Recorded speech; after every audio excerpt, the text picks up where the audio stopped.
আসসালামু আলাইকুম। সংবাদে আপনাদের সবাইকে স্বাগত। সংবাদ শিরোনাম। এখনো রাজনীতি নিয়ন্ত্রণের চেষ্টার অভিযোগ হাসনাত আব্দুল্লাহর। দেশের স্বার্থে দলগুলোকে সমঝোতায় পৌঁছানোর আহ্বান সালাউদ্দিন আহমদের।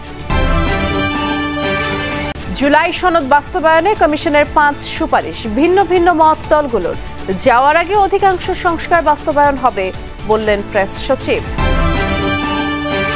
পোশাক শ্রমিকদের অবরোধে এয়ারপোর্ট রোড সহ আশপাশে ভয়াবহ যানজট, ভোগান্তি। 4 ঘন্টা ধরে ছাই দাঁড়িয়ে আছে যান। আজকে আমাদেরকে ফয়সালা জানানোর কথা ছিল, এর মধ্যে ওনারা কেউ আসে নাই। আমাদের একটা সমাধান দিব, এখন এরা কেউ আসে না, এজন্য আমরা রাস্তা নাম। আমাদের গ্যাস মাসে টাকা দিচ্ছে আর পাওনা দানা সব এই মাসে বুঝায়।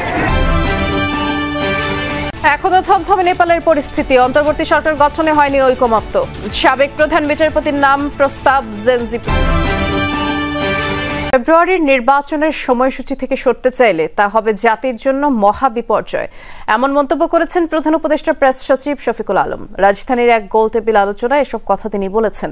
একই অনুষ্ঠানে বিএনপি নেতা সালাউদ্দিন আহমদ বলেছেন, ফেব্রুয়ারিতে সুষ্ঠু নিরপেক্ষ নির্বাচন আয়োজন করাই জাতির জন্য বড় চ্যালেঞ্জ।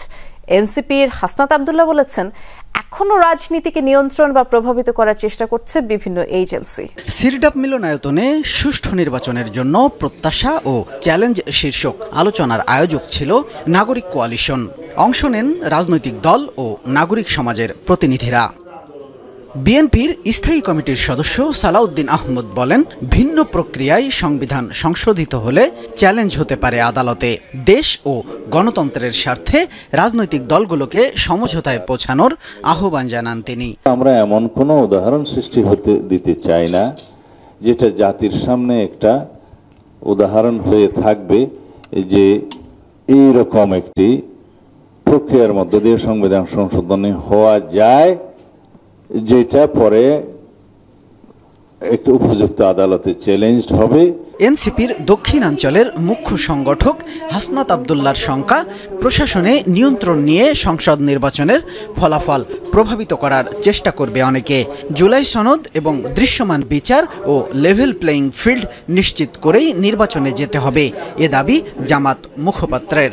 আমরা এখনো পর্যন্ত দেখছি যে বিভিন্ন এজেন্সি, সরকারি এজেন্সি বিগত সময়ে যেভাবে রাজনীতিকে নিয়ন্ত্রণ করার চেষ্টা করেছে, এখনো পর্যন্ত করছে। দেশের প্রতি, জনগণের প্রতি যদি দায়িত্ববোধ দিয়ে আমরা কাজ করি, আমার ধারণা ইনশাআল্লাহ আমরা একটা সুষ্ঠু নির্বাচন উপহার দিতে পারি। অন্যান্য রাজনৈতিক দলের নেতারা বলেন, রাজনৈতিক দলগুলোর সাথে আলোচনা করে নির্বাচনের ঘোষণা দিলে সমালোচনা কম হতো। নির্বাচনকে, ফেব্রুয়ারি নির্বাচনকে লক্ষ্য নিয়ে 24টা গুরুত্বপূর্ণ কাজ তারা সম্পন্ন করবেন। আমরা দেখতে চাই শুধু ঘোষণা নয়, কাজের মধ্য দিয়ে নির্বাচন কমিশন তাদের এই নির্বাচনের তারা যে রোডম্যাপ ঘোষণা করেছেন, এটাকে তারা বাস্তবায়িত করবেন। আমাদের খুব প্রত্যাশা ছিল শেখ হাসিনার সাথে সাথে ফ্যাসিবাদের পতন ঘটানো, কিন্তু এই সরকার ওই ফ্যাসিবাদের যে সেটআপ পুরোপুরি এখনো পর্যন্ত রেখে দিয়েছে। প্রধান উপদেষ্টার প্রেস সচিব শফিকুল আলম বলেন, সরকার নির্বাচনী প্রক্রিয়ায় কোনো পক্ষপাতিত্ব করবে না, আইন শৃঙ্খলা বাহিনীও নিশ্চিত করবে সর্বোচ্চ নিরাপত্তা। চিফ অ্যাডভাইজার বারবার বলছেন যে ফেব্রুয়ারির প্রথমার্ধে ইলেকশন হবে এবং এই বিষয়ে আমরা আমাদের সলন কমিটমেন্ট, এখানে এই বিষয়ে আমাদের ফুল কমিটমেন্ট, এটার কোনো ব্যত্যয় হবে না এবং এটা যদি কোনোভাবে এটার কোনো কেউ এটাকে ব্যত্যয় করার চেষ্টা করেন, সেটা হবে জাতির জন্য একটা মহা বিপর্যয়। প্রেস সচিব বলেন, শুধু সরকারের ইচ্ছাই নয়, সমাজের বিভিন্ন অংশ এবং রাজনৈতিক দলগুলোর সদিচ্ছার উপরও নির্ভরশীল সুষ্ঠু নির্বাচন। জাতীয় ঐকমত্য কমিশনের সহসভাপতি ডক্টর আলী রিয়াজ বলেছেন, 84টি বিষয়ে নোট অফ ডিসেন্ট সহ ঐকমত হয়েছে এবং আগামী শনিবারের মধ্যে সনদে স্বাক্ষর করতে 2 জনকে মনোনীত করে নাম পাঠাতে বলা হবে রাজনৈতিক দলগুলোর কাছে। বিএনপির স্থায়ী কমিটির সদস্য সালাউদ্দিন আহমদ বলেছেন, বর্তমান অন্তর্বর্তী সরকার সাংবিধানিকভাবেই গঠিত হয়েছে বলে মনে করে বিএনপি। বৃহস্পতিবার রাজধানী ফরেন সার্ভিস একাডেমিতে বাস্তবায়ন পদ্ধতি নিয়ে রাজনৈতিক দলগুলোর সাথে বৈঠক শেষে সাংবাদিকদের এসব কথা বলেন তারা। ডক্টর আলী রিয়াজ বলেছেন, বাস্তবায়নের একটি প্রক্রিয়ায় ঐকমত্যে পৌঁছানো সম্ভব। চূড়ান্ত সনদের কপি রাজনৈতিক দলগুলোকে পাঠানো হবে।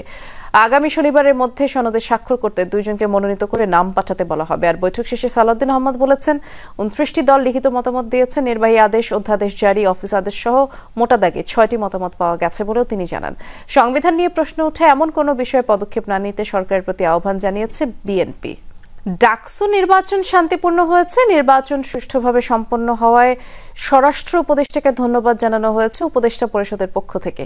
বিকেলে ফরেন সার্ভিস একাডেমিতে উপদেষ্টা পরিষদের বৈঠক শেষে ব্রিফিংয়ে এসব কথা জানিয়েছেন প্রেস সচিব শফিকুল আলম। জানিয়েছেন স্থানীয় সরকার বিকেন্দ্রীকরণ ও শক্তিশালীকরণে প্রধান উপদেষ্টা জোর দিয়েছেন। এছাড়া পুলিশের স্বাধীন তদন্ত কমিশন করতে বলা হয়েছে।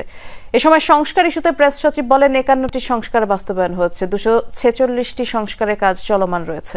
দায়িত্ব ছাড়ার আগে সেসব বাস্তবায়নের আশা করেন প্রেস সচিব। আরও জানান ফিলিস্তিনি জনগণের বিরুদ্ধে গণহত্যা সম্মেলনে পররাষ্ট্র উপদেষ্টার অংশ নেবেন এবং 15 সেপ্টেম্বর ওআইসি বৈঠকেও যোগ দেবেন পররাষ্ট্র উপদেষ্টা। এছাড়া স্বাস্থ্য খাত, নারী সংস্কার কমিশন সহ সংস্কার কমিশনের আপডেট জানানো হয় বৈঠকে। ক্যাবিনেট তরফ থেকে হোম অ্যাডভাইজারকে ধন্যবাদ দেওয়া হয়। আপনি জানেন ডাকসু ইলেকশন পিসফুল হয়েছে। সেই বিষয়ে প্রত্যেকটা মিনিস্ট্রি তাদের ভালোভাবে রিফর্মগুলো করেছেন। তার বাইরে যেগুলো রিফর্ম কমিশন থেকে যেগুলো এক্সট্রা আরো রিফর্মের সুপারিশ এসছে, প্রত্যেকটা আমরা প্রতি সপ্তাহে রিভিউ করছি, এগুলো ইমপ্লিমেন্ট হচ্ছে। 51টা হয়েছে, সামনে আরো হবে। বেতন ভাতার দাবিতে পোশাক শ্রমিকদের অবরোধে প্রায় 5 ঘন্টা ধরে বন্ধ আছে ঢাকা ময়মনসিংহ মহাসড়ক এবং প্রগতি সরণি। এতে করে ব্যাপক ভোগান্তিতে পড়েছেন পথচারী ও যাত্রী। ইউরোজন ফ্যাশন লিমিটেডের শ্রমিকরা বলছেন অনেকের বেতন ভাতা বকেয়া রেখে কারখানা বন্ধ করে দিয়েছে মালিকপক্ষ। এতে করে তাদের জীবন জীবিকা অনিশ্চিত হয়ে পড়েছে। 11 সেপ্টেম্বর সকালেই শ্রমিকদের বকেয়া বেতন ভাতা দেওয়ার আশ্বাস ছিল পোশাক কারখানা ইউরোজন ফ্যাশন লিমিটেডের। দুপুর পর্যন্ত মালিকপক্ষের কেউই বসেননি শ্রমিকদের সাথে। পরে বিক্ষুব্ধ শ্রমিকরা বিকাল 3টার দিকে সড়কে নেমে আসেন। অবরোধ করে এয়ারপোর্ট রোডের খিলক্ষেত শেওড়া অংশ বন্ধ করে দেয় কুড়িল চৌরাস্তা ও কুড়িল অংশের এক্সপ্রেসওয়েতে ওঠানামার র্যাম্প।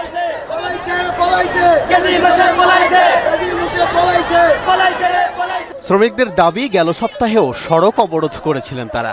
নানা পক্ষের আশ্বাসে সে সময় অবরোধ তুলে নিলেও এখনো বেতন ভাতা মেলেনি।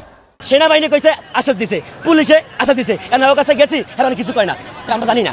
তা আমরা জানুকের কাছে মালিক গেছে পলাইয়া, ডাইরেক্টর গেছে হেড অফিসের কোনো লোকের কোনো কারবার নাই। আমরা কি বুঝি আমরা কাজটা করবো? আমরা গত 1 মাস ধরে ভুগতেছি, তাইলে মানুষ এটি মানে না কেন দাবি? অনেকে বলছেন হঠাৎ কারখানা বন্ধে জীবন জীবিকা নিয়ে উৎকণ্ঠায় তারা। হুট করে একটা ফ্যাক্টরি বন্ধ করে দিলে এতগুলা লোক, এখানে 3000-এর উপরে লোকজন আছে, তার সাথে আরো অনেকজন মনে করেন যে সম্পর্কে আছে জড়িত।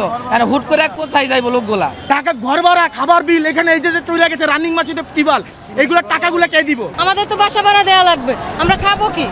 টানা কয়েক ঘন্টা মহাসড়ক বন্ধ থাকায় ভোগান্তিতে পড়েন যাত্রী পথচারীরা। বিশেষ করে অফিস ফেরত মানুষের ভোগান্তি ওঠে চরমে।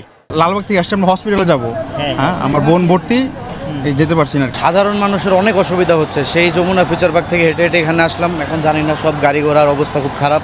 এই যে দাঁড়িয়ে আছি, এখন হেঁটে বাসায় মিরপুরের দিকে যাচ্ছি।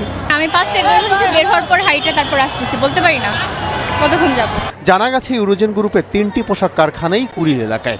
এগুলোতে কয়েক হাজার শ্রমিক কাজ করেন। আজকে থানার ওসিও আছে না, ডিসিও আছে না, মালিকের কোনো লোকও আছে না মালিক পক্ষ থেকে।